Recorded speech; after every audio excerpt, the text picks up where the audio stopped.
ജാതിമത ചിന്തകളിൽ നിന്ന് തികച്ചും വ്യത്യസ്തമായി നാനാജാതി മതസ്ഥരാൽ സഹോദരൻ നിലനിൽക്കുന്ന ഈ മഹത്തായ അമ്മകളുടെ ആഘോഷത്തിന് ആശംസകൾ അർപ്പിക്കുന്നതിന് വേണ്ടി ബഹുമാന്യനായ PK ശശി അവർകൾ കടന്നു വരികയാണ്. ഈ മഹത്തായ ദിവസത്തിൽ ആശംസകൾ അർപ്പിക്കുന്നതിന് വേണ്ടി KTJC ചെയർമാൻ ശ്രീ PK ശശിയേട്ടൻ നമ്മുടെ ഈ വേദിയിലേക്ക് കൊണ്ടുകൊണ്ടിരിക്കുന്നു.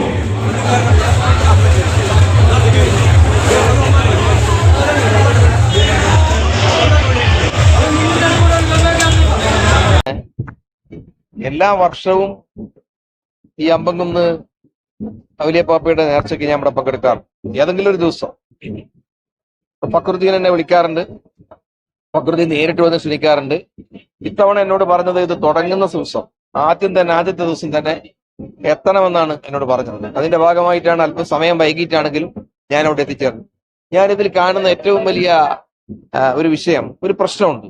അപ്പൊ ചില ആളുകൾ ചോദിക്കാറുണ്ട്, നിങ്ങൾ ഇതിന്റെ ആചാരങ്ങളെയും അനുഷ്ഠാനങ്ങളെയും നിങ്ങൾ അംഗീകരിക്കുന്നുണ്ടോ? ആ ചോദ്യത്തിന് പ്രസക്തിയില്ല.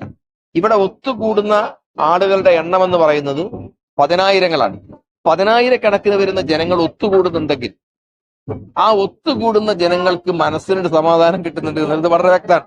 അവർക്ക് മനസ്സമാധാനവും അവരുടെ ജീവിതത്തിൽ ഒരു പുതിയ വെളിച്ചവും കിട്ടുന്ന ഒന്നിനെയും തള്ളിപ്പറയാൻ ഞാൻ ആളല്ല. അതുകൊണ്ട് തന്നെ ഈ അമ്പംകുന്ന് നേർച്ചയെ ഞാൻ 100 വട്ടം ഞാൻ അംഗീകരിക്കുന്നു.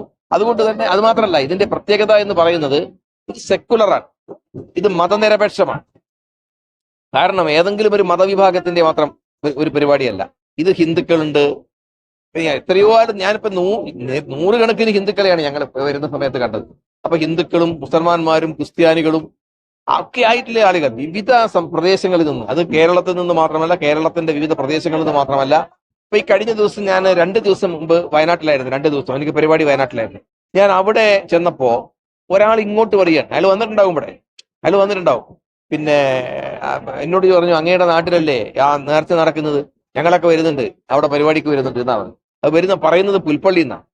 പുൽപ്പള്ളി എന്ന് പറയുന്ന സ്ഥലത്ത് നിന്നാണ് പറയുന്നത്. അപ്പൊ എന്ന് പറഞ്ഞ അർത്ഥം അവിടെ നിന്ന് ഉൾപ്പെടെ മറ്റ് സംസ്ഥാനങ്ങളിൽ നിന്ന്, തമിഴ്നാടാണെങ്കിലും കർണാടകയാണെങ്കിലും ആന്ധ്രയാണെങ്കിലും അവിടെ നിന്നൊക്കെ ആളുകൾ ഇവിടെ വരുന്നത് അവരുടെ ഒരു മനസ്സമാധാനവും ഒക്കെ ഒരു മനസൗഖ്യം പ്രതീക്ഷിച്ചിട്ടാണ്. ആ കാരണം കൊണ്ട് തന്നെ അവരെല്ലാം അംഗീകരിക്കുന്ന ഒരു പരിപാടിയെ തള്ളിക്കളയേണ്ട ആവശ്യം ആർക്കും തന്നെ ഇല്ല. ഇവിടെ ഒത്തുകൂടുന്ന ആളുകൾക്ക് ആ സമാധാനം ലഭിക്കട്ടെ എന്ന് ഞാൻ ആശംസിക്കുന്നു. അതുപോലെ തന്നെ തികച്ചും മതനിരപേക്ഷമായി സംഘടിപ്പിക്കപ്പെടുന്ന പരിപാടി എന്നുള്ള നിലയിൽ ഞാൻ ഇതിന്റെ സംഘാടകരെ ഹൃദയപൂർവ്വം ഞാൻ അഭിനന്ദിക്കുന്നു.